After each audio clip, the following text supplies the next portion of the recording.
व्यक्तीला थेट कलम 32 नुसार सर्वोच्च न्यायालयामध्ये आणि कलम 226 नुसार थेट उच्च न्यायालयामध्ये जाण्याचा अधिकार आहे. इतकं न्यायिक बळ फंडामेंटल राईट्सला दिलेलं आहे. आणि या फंडामेंटल राईट्स मध्ये कलम 14 ते 18 जे आहे तर ते 14 ते 18 मध्ये समतेचे अधिकार दिलेले आहेत. जस्टिस ऑफ इक्वॅलिटी आपण त्याला म्हणतो. तर इक्वॅलिटी संबंधीची चर्चा केली आणि याच्यामध्ये 16वं जे आर्टिकल आहे त्याच्यामध्ये सांगितलेलं आहे की सार्वजनिक रोजगारामध्ये सर्वांना समान संधी असेल. राज्य संस्थेसमोर सार्वजनिक सेवामध्ये सार्वजनिक रोजगारामध्ये सर्वांना समान संधी असेल. ओके, तर ही आहे कलम 16वं आर्टिकल.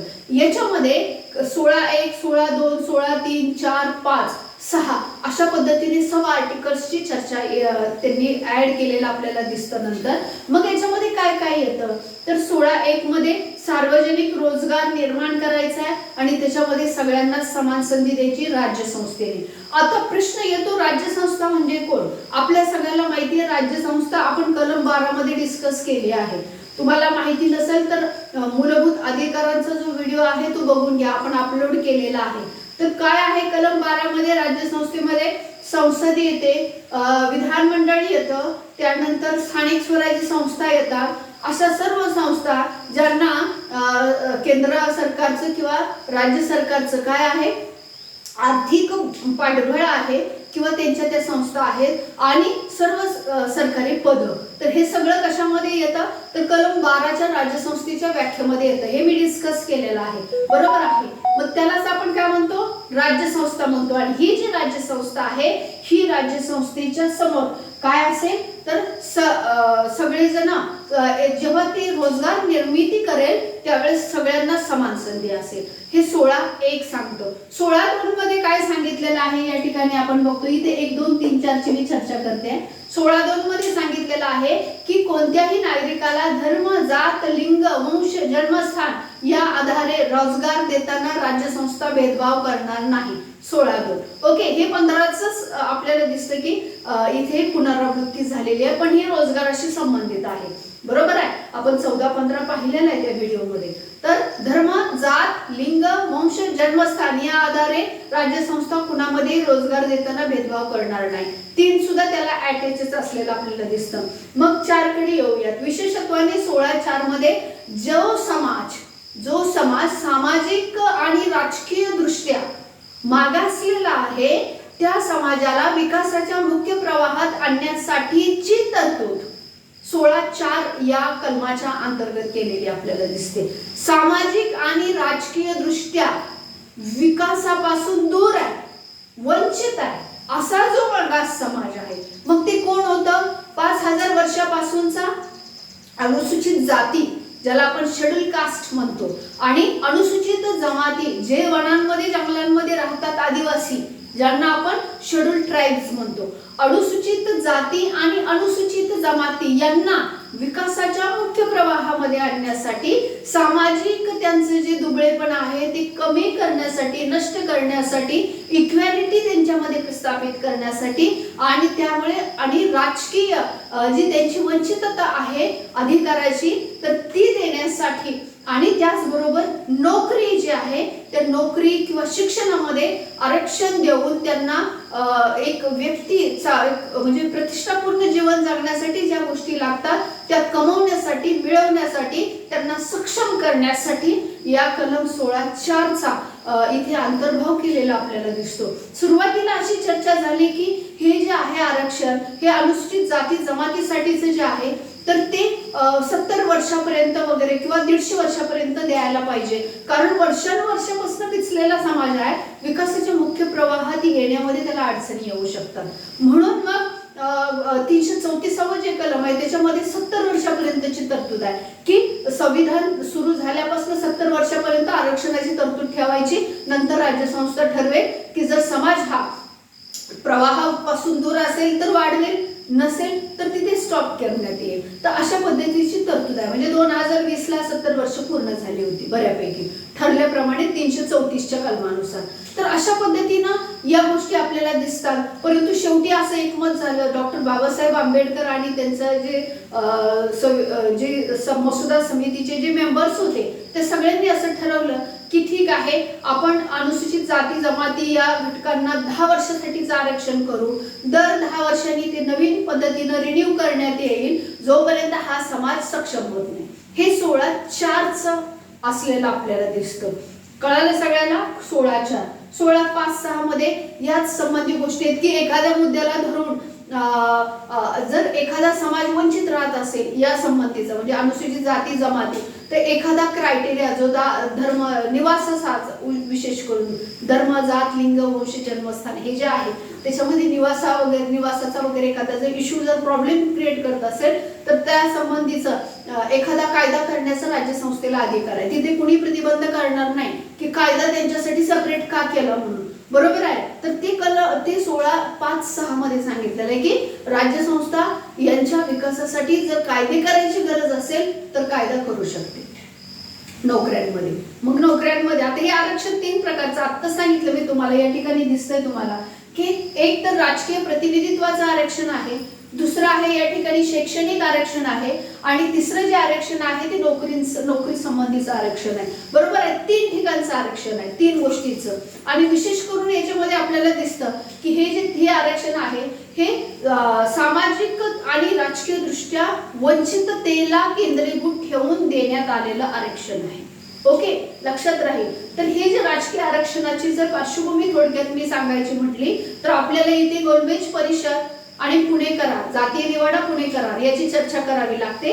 दुसरी गोलमेज परिषद जी होती 1931 मध्ये झालेली, त्याच्यामध्ये ब्रिटनचे पंतप्रधान रॅमसे मॅकडोनाल्ड यांनी जाहीर केलं होतं की लवकरच आम्ही जातीय निवाडा जाहीर करत आहोत, ज्याच्यानुसार दलितांना स्वतंत्र मतदारसंघ आम्ही देणार आहोत. आणि त्यांनी ते ठरल्याप्रमाणे 16 ऑगस्ट 1932 ला जातीय निवाडा जाहीर केला. ओके, 16 ऑगस्ट 1932 ला जातीय निवाडा जाहीर झाला. त्याच्यानुसार दलितांना स्वतंत्र मतदारसंघ दिले.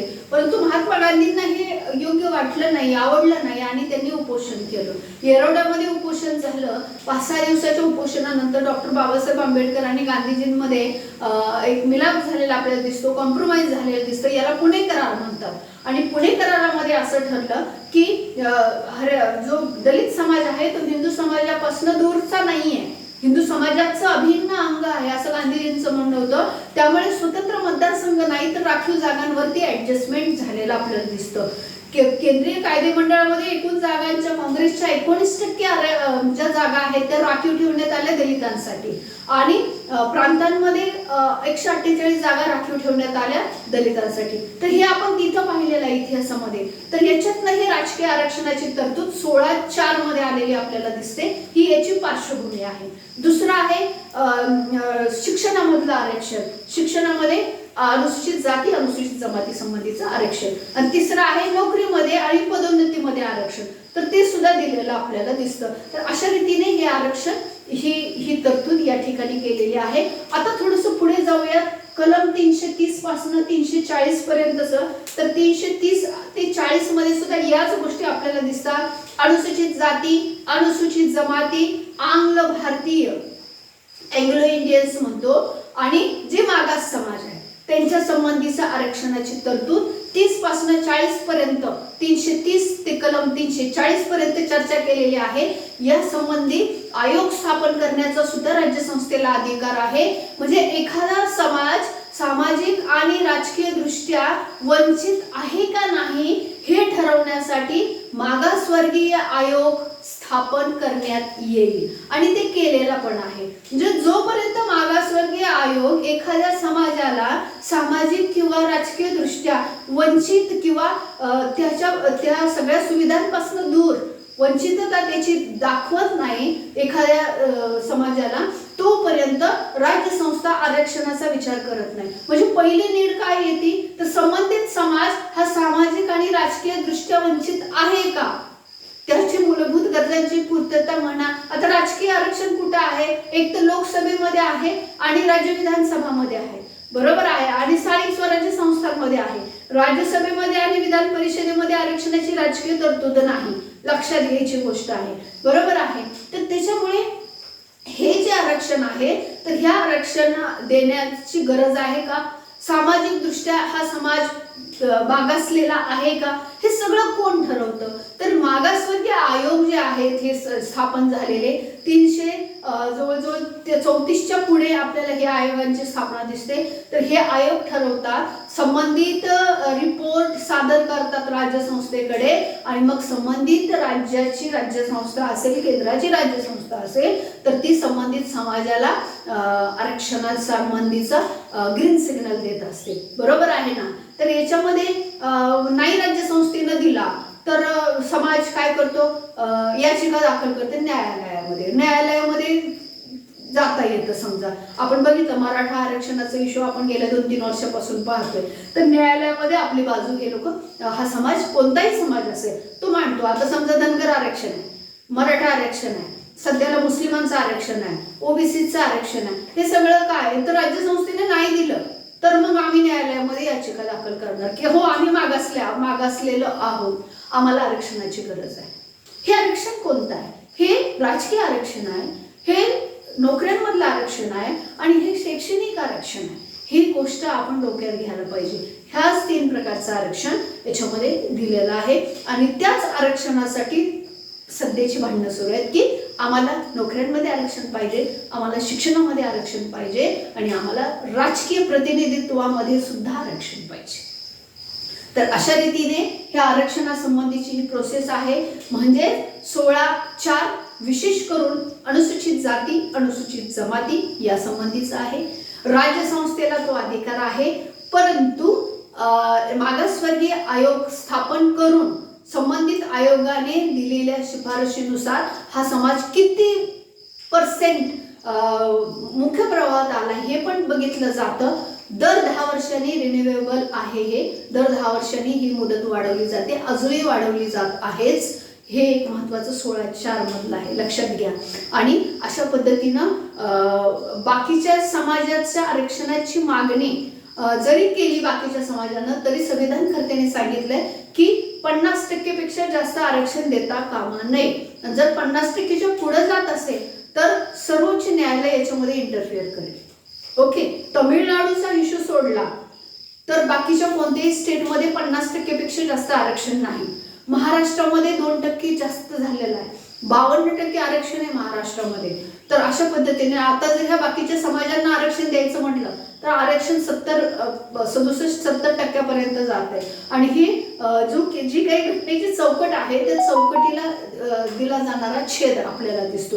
तरी सुद्धा आपण बघूयात की नेमकं आता राज्यसंस्था काय भूमिका घेते आणि ह्या संबंधी न्यायव्यवस्था पुढे जाऊन काय भूमिका घेते. तर आतापर्यंत तर अजून तर काही नाही झालेलं, फक्त मोर्चे निघत आहेत. परंतु एक आपण सुजाण नागरिक म्हणून ह्या गोष्टीकडे पाहिलं तर आपल्याला ही गोष्ट लक्षात घ्यावी लागते की जो पण व्यक्ती मागासलेला आहे त्याचा सर्वांगीण विकास करणं राज्यसंस्थेचं कर्तव्य आहे.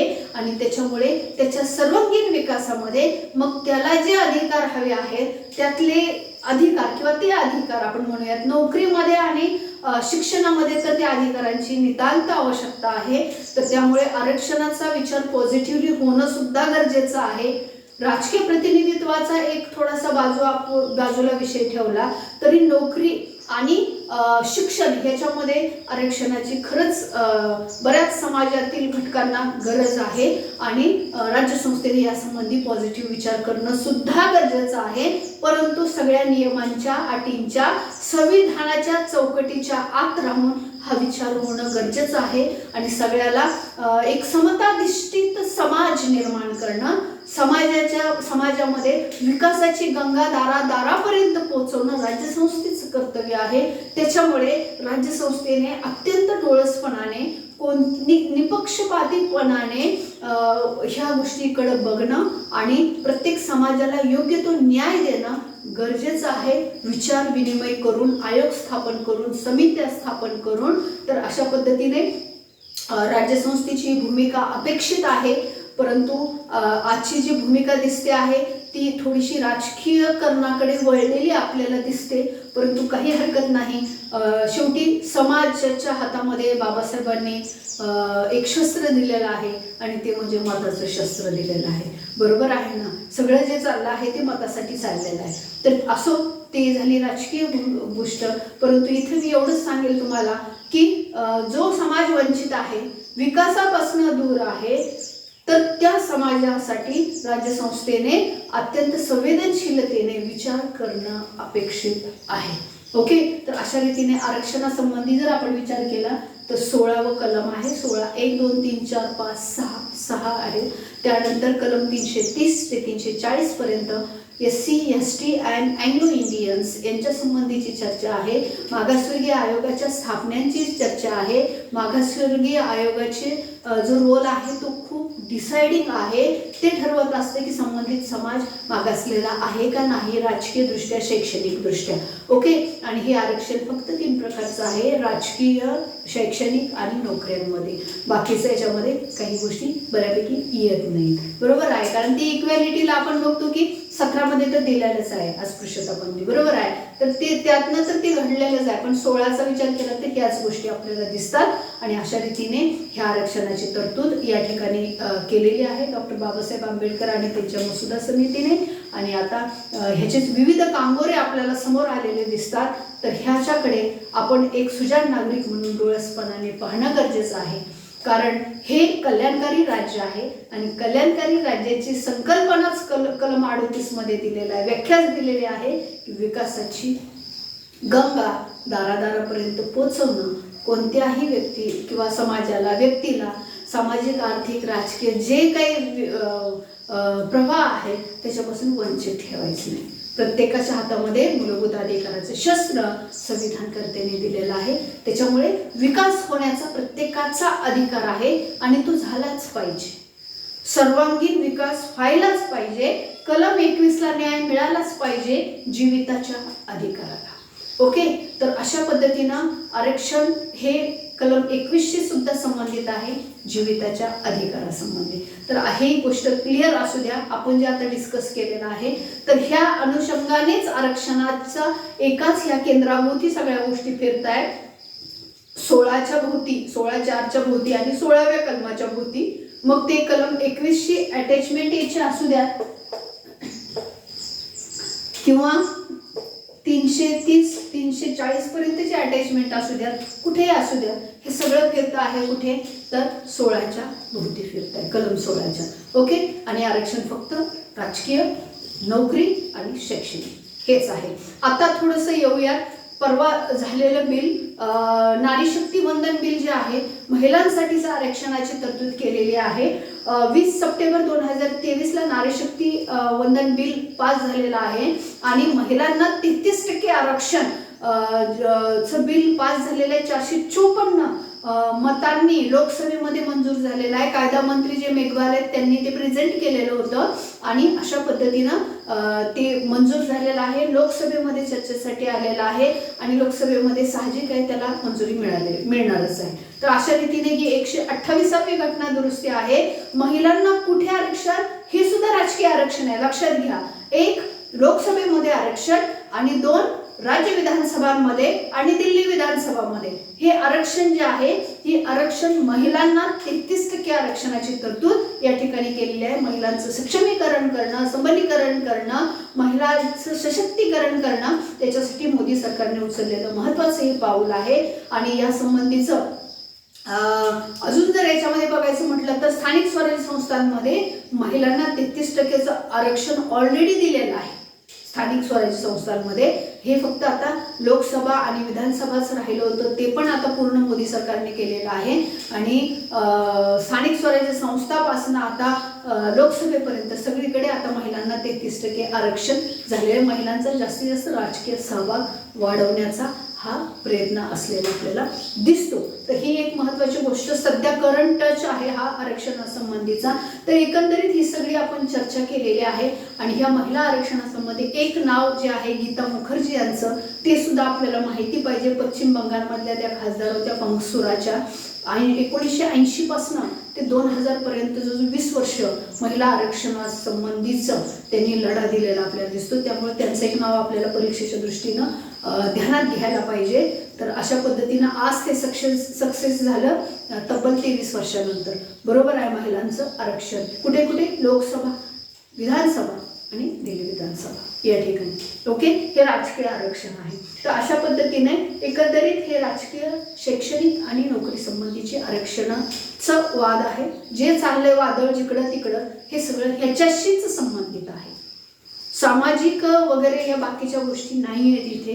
ही गोष्ट तुम्ही लक्षात घ्या आणि ती मिळायला पाहिजे, कारण व्यक्तीचा मूलभूत अधिकार आहे प्रतिष्ठापूर्ण जीवन जगण्याचा. मला वाटतं आता या ठिकाणी आपण थांबायला पाहिजे. एवढी चर्चा आपण करंट टच देत सगळी पूर्ण आरक्षण या मुद्द्यावरची केलेली आहे. तर भेटूयात पुढच्या व्हिडिओमध्ये. पुढे आपण कृष्णेला बघणार आहोत. काव्य